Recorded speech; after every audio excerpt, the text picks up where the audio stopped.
I stood at the windows of my grandfather's study, watching rain streak down the glass of our century-old estate. The last will and testament of Harrison Blackwood II lay unopened on his mahogany desk behind me. At 32, I was about to discover exactly how far my family would go to protect their precious legacy.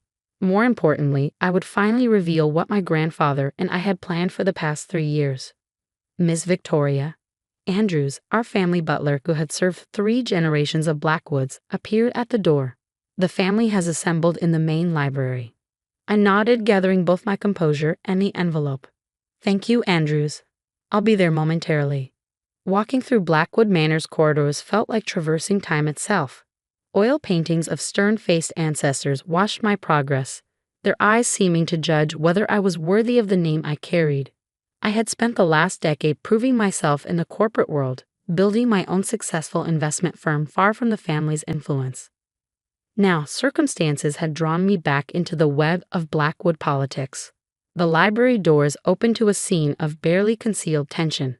My Uncle Richard, my father's younger brother, had deliberately chosen to sit in grandfather's favorite armchair. His wife Patricia perched beside him, her perfectly maintained appearance betraying no sign of their re-day flight from London. Their son Maxwell lounged against a bookshelf, his casual pose contrasting with the sharp attention in his eyes. Across the room, my father Harrison Blackwood IV sat rigidly in a leather wingback chair, my mother Eleanor beside him. The strain of the past month had left its mark on both of them. Well, Uncle Richard broke the silence. Shall we proceed with the reading? Some of us have businesses to return to.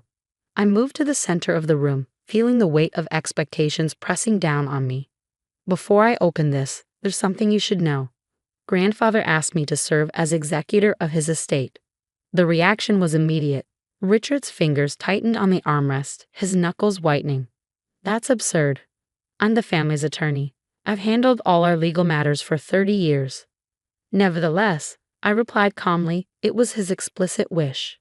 The paperwork was filed last month. I broke the seal on the envelope, the sound sharp in the tension-filled room. The document inside was surprisingly brief for a man who had built a billion-dollar empire. I, Harrison Blackwood II, I began reading, being of sound mind, declare this to be my last will and testament. The initial provisions were standard. Charitable donations, provisions for long-term staff, specific bequests of personal items. Then came the core of the matter. The majority of my estate, including controlling interest in Blackwood Industries and all associated holdings, I leave to my granddaughter, Victoria Eleanor Blackwood. The silence that followed was deafening. I continued reading, keeping my voice steady despite the shock rippling through the room. She has demonstrated the qualities I consider essential for leading our family's legacy into the future: integrity, innovation, and the courage to stand apart from the crowd. To my son Harrison, I leave a 20% stake in the company and his current position as CEO, provided he works in good faith with Victoria. To my son Richard, I leave a 15% stake and the choice to continue as corporate counsel under the same provision. Uncle Richard surged to his feet. This is outrageous. She abandoned the family business years ago to play at being an entrepreneur. I've dedicated my life to Blackwood Industries. Exactly, I replied, holding up a second document. And grandfather knew exactly what that dedication entailed. I placed a thick folder on the coffee table. This contains detailed records of every questionable transaction you've orchestrated over the past 5 years, Uncle Richard. The offshore accounts, the manipulated contracts, the strategic losses that somehow enriched your personal holdings. I watched the color drain from his face. You're bluffing. Grandfather wasn't just testing your loyalty these past few years, I continued. He was building a case. He knew someone was bleeding the company, but he needed proof. So he created a perfect trap, appearing to decline mentally, seeming to lose his grip on the business. You took the bait. Maxwell pushed away from the bookshelf. You can't prove any of this. Actually, my father spoke for the first time. We can. Victoria brought this to my attention 3 months ago. We've been working with forensic accountants to document everything. I saw the shock ripple through the room at the revelation that my father had been working with me. Harrison Blackwood IV had always seemed to be under his brother's influence, deferring to Richard's expertise in all things financial. Why? Aunt Patricia's voice quavered. Why would Harrison do this to his own son? I opened another document. Because family legacy isn't just about blood, huh, Patricia? It's about trust, about integrity, about building something that lasts beyond personal gain. I began distributing copies of a detailed report. Grandfather spent his last years teaching me, testing me not through direct instruction, but by creating circumstances that would reveal everyone's true character. While you thought he was losing his grip, he was actually orchestrating the most important succession plan of his life. Uncle Richard snatched the report, his hands shaking as he read. This would destroy us if it got out. It doesn't have to, I replied. Grandfather left you a choice, Uncle Richard. You can accept the terms of the will, return every penny you've diverted, and continue serving the company under proper oversight. Or you can fight this, trigger a very public investigation, and watch everything you've built crumble. The grandfather clock in the corner ticked away precious seconds as Richard stared at the documentation of his crimes.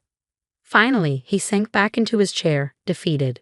You're more like him than any of us realized. I thought about the long conversations I'd had with my grandfather in this very room, discussions that had seemed casual at the time but had actually been carefully crafted lessons. He taught me that true power isn't about control or manipulation.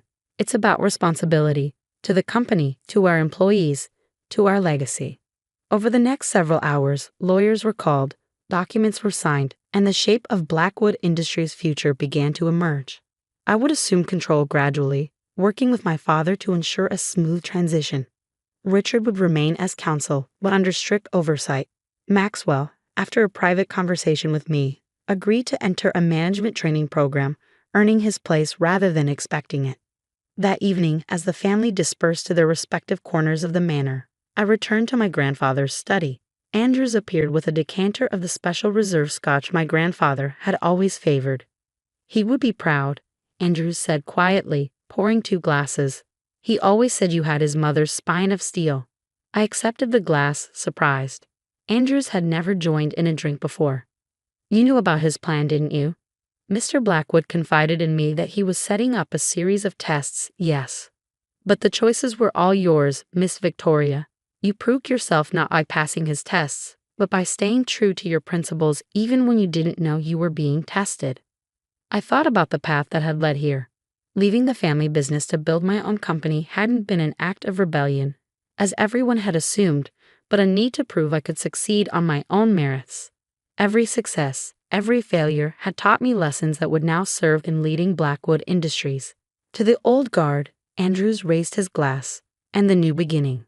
The next months brought sweeping changes to Blackwood Industries.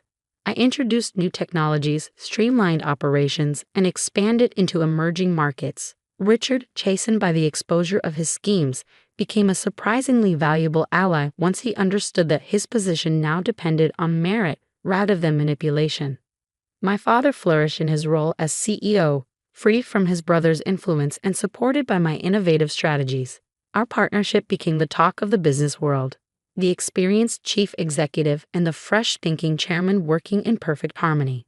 1 year after the reading of the will, I sat in what had been my grandfather's office, now transformed into a modern command center while still retaining key pieces of its historic character.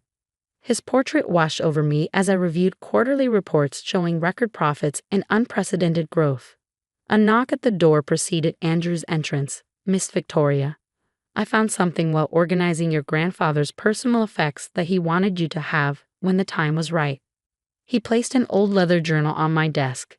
Inside, I found entries dating back decades, documenting not just business decisions but the reasoning behind them. The final entry was dated just days before my grandfather's death. Victoria will find this when she's ready, when she's proven what I've always known. That leadership isn't inherited in the blood, but earned through character. The others see her independence as rebellion. I see it as the strength this family needs to survive another century. She'll face resistance, but she has what matters most. The courage to stand by her convictions and the wisdom to know that true power lies not in controlling others, but in empowering them to be their best selves. Tears pricked at my eyes as I read his words. He had seen my potential not despite my choices, but because of them. Every decision I'd made, from leaving the family business to building my own success, had been a step toward proving myself worthy of the legacy he envisioned. A message popped up on my computer. the announcement of Blackwood Industries' latest acquisition, a tech startup with revolutionary green energy technology. The stock price was soaring, but more importantly, the company was positioning itself to make a real difference in the world. My phone buzzed with a text from Maxwell. Just landed my first major client for the new sustainability division. Turns out earning something feels better than being handed it. I smiled, thinking of how far we'd all come. Richard had transformed from a secretive schemer into a valuable advisor. Maxwell had discovered his own path to success. My father had emerged from his brother's shadow to become the leader he was always meant to be. The rain had returned, drumming against the windows just as it had the day the will was read. But now it felt less like an omen and more like renewal. I stood walking to the window to watch the grounds of Blackwood Manor emerge from the mist. The estate had stood for over a century, but its true strength lay not in its granite foundations or iron gates. It lay in the principles that had guided 3 generations of Blackwoods, principles that would now guide us into a new era. Andrews appeared at my elbow with a fresh cup of coffee, my grandfather's special blend, which I'd acquired a taste for over the past year. "Your grandfather used to stand here," he said quietly, watching the rain and planning the future. He said the best leaders don't just think about the next quarter or the next year. They think about the next generation. I nodded, thinking about the changes I'd implemented, the foundations I'd strengthened, the bridges I'd rebuilt within my family. He taught me that legacy isn't about preserving the past. It's about building a future worthy of it. I returned to my desk, where another acquisition proposal awaited my review. The world was changing rapidly, and Blackwood Industries would change with it, guided by the principles my grandfather had instilled: integrity, innovation, and the courage to forge new paths. His portrait seemed to approve as I began reading, those painted eyes holding the same twinkle I remembered from our many conversations in this room.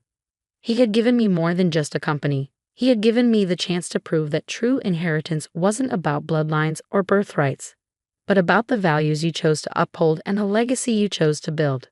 As the day drew to a close and the last of my staff headed home, I remained in my office, adding my own entry to my grandfather's journal. "Today marks 1 year since you entrusted me with our family's legacy. You taught me that true leadership isn't about wielding power, but about using it to empower others. Every decision I make honors that lesson, building not just a stronger company, but a stronger family. The others finally understand what you knew all along, that our greatest inheritance isn't the wealth or the property or even the company. It's the wisdom to know that real success comes not from what we take, but from what we give back to the world." I closed the journal, placing it in the desk drawer that had held it for 3 generations of Blackwood leaders. Outside, the rain had finally stopped and the setting sun broke through the clouds, casting a golden glow over the estate. A new day would dawn tomorrow, bringing with it new challenges and opportunities. But I was ready, armed with the lessons of the past and a vision for the future. The legacy of Harrison Blackwood II lived on, not in the buildings that bore his name or the fortune he had amassed, but in the principles he had instilled in me, principles that would guide Blackwood Industries into a future brighter than even he could have imagined.